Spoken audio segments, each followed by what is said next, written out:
를 받고 있는 사람들이 있다면 우리 사회가 보호해줘야 되는 것이 맞습니다. 그래서 우리나라는 차별받는 사람들을 보호하기 위해 개별적 차별금지법이 이미 시행되고 있습니다. 이 법에는 남녀 고용 평등, 임산부, 장애인, 교육기본법, 외국인 근로자 고용 등 차별받는 분들을 위해 많은 법안들이 이미 시행되고 있는 것입니다. 그런데 왜 포괄적 차별금지법을 새로 만들려고 하는 것인지, 또한 이것이 시행되면 어떤 일이 벌어질지 알아보겠습니다. 방금 말씀드린 개별적 차별금지법이 시행되고 있고, 그동안 이것은 건전한 비판의 대상이다, 차별이 아니다 라고 여겨져 오면서 개별적 차별금지법에 포함되어 있지 않던 세 가지 부분이 있습니다. 이 세 가지 내용들을 포괄적 차별금지법에 넣어서 새로운 법을 만들려고 현재 하는 것입니다. 그러면 포괄적 차별금지법에 새롭게 추가되는 이 세 가지를 정리해서 알아보겠습니다. 그중 첫 번째는 성적 지향입니다.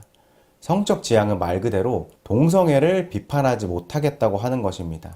이 부분에 대해서는 제가 후반부에서 조금 더 자세히 다루도록 하겠습니다. 그래서 현재 이 동성애 부분에 포커스가 맞춰져 있고 이것이 가장 중요한 이슈는 맞습니다. 그렇다고 해서 이게 전부가 아닙니다. 포괄적 차별금지법에 새로 들어가려는 두 번째는 사상입니다.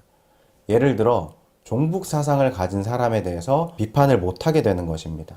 만약 누군가가 나는 김일성을 믿는 주체사상 신봉자라고 하면서 공무원이 되고 싶다고 했을 때 이 사람을 주체사상 신봉자라는 이유로 고용하지 않거나 비판하지 못하게 된다는 겁니다. 이렇게 되면 자유 대한민국에서 기존에 없었던 말도 안 되는 일이 발생하게 되는 겁니다. 그리고 새로 들어가려는 세 번째는 종교입니다. 종교. 이것도 예를 들면 사이비 이단 종교로 유명한 신천지의 이만희 교주에 대한 비판도 문제가 될 수 있게 됩니다. 이 세 가지는 그동안 차별이 아니다, 건전한 비판의 대상으로 인식되어 왔습니다. 그런데 이제 이러한 이슈들을 포괄적 차별금지법이라는 이름으로 듣기 좋게 포장하여서 내놓으려고 하는 것입니다. 지금까지 간략한 내용만으로도 충분히 이해할 수 있을 만큼 이것은 정말 심각한 악법입니다. 각자의 건강한 양심과 표현의 자유를 심각하게 제약하는 법이며, 이런 법이 만들어지면 가장 심각한 타격을 받는 곳이 교회가 될 것입니다.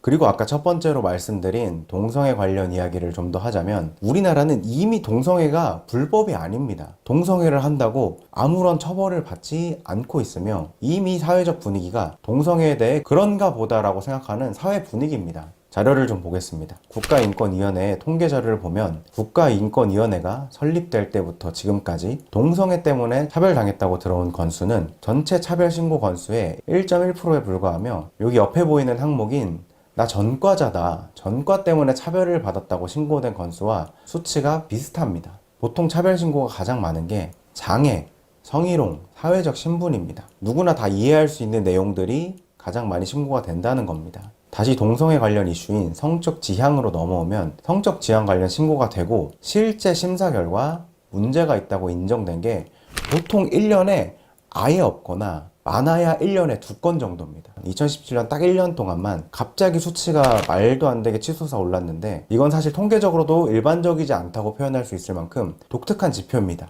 이런 내용들만 보더라도 이미 불법이 아닌 동성애를 합법화하려는 시도랑 이미 실제 차별을 받고 있지 않은데 이걸 부각시켜서 시행하려는 것은 반대 세력을 축소하려는 시도로밖에 보이지 않습니다. 또한 포괄적 차별금지법은 교회에서 동성애를 반대하는 설교를 해도 처벌하지 않는다, 이런 주장들도 있더라고요. 근데 이 점도 바로잡을 필요가 있습니다. 종교시설에서 동성애를 비판하는 설교는 제재 대상이 아닐 수 있지만 이게 유튜브나 방송이나 다른 미디어로 나가게 되면은 제재를 받을 수 있는 겁니다. 즉 결과적으로는 교회 설교 자체가 제한될 수 있는 상황인 겁니다. 그리고 지금이 아닌 이전에 국가인권위원회 위원장이 동성애 관련 비판에 대해서 우리는 처벌하지 않겠다라고 발언한 적이 있었지만 이건 완전 말장난입니다. 여기서 말하는 처벌은 형사처벌이고 손해배상과 같은 징벌은 가능합니다. 그리고 또한 징벌을 받는 금액도 상당합니다. 만약 성소수자가 동성애를 비판하는 강연을 듣고 불쾌감을 느꼈다고 하고 국가인권위원회에 진정을 제기하면 강연자는 시정 권고를 받게 되고 시정 명령을 이행하지 않을 경우 3천만 원 이하의 이행강제금이 부과될 수 있습니다. 그리고 더 무서운 사실은 이 이행강제금은 중복해서 부과할 수 있도록 되어 있습니다. 쉽게 생각해보면 3천만 원 이하의 이행강제금을 계속 지속적으로 부과받으면 해당 단체는 곧바로 어려워질 수밖에 없는 것입니다. 여러분 좀 쉽게 이해가 되셨을까요? 그럼 여기까지 정말 막아야 할 악법인 포괄적 차별금지법에 대해 말씀드렸습니다.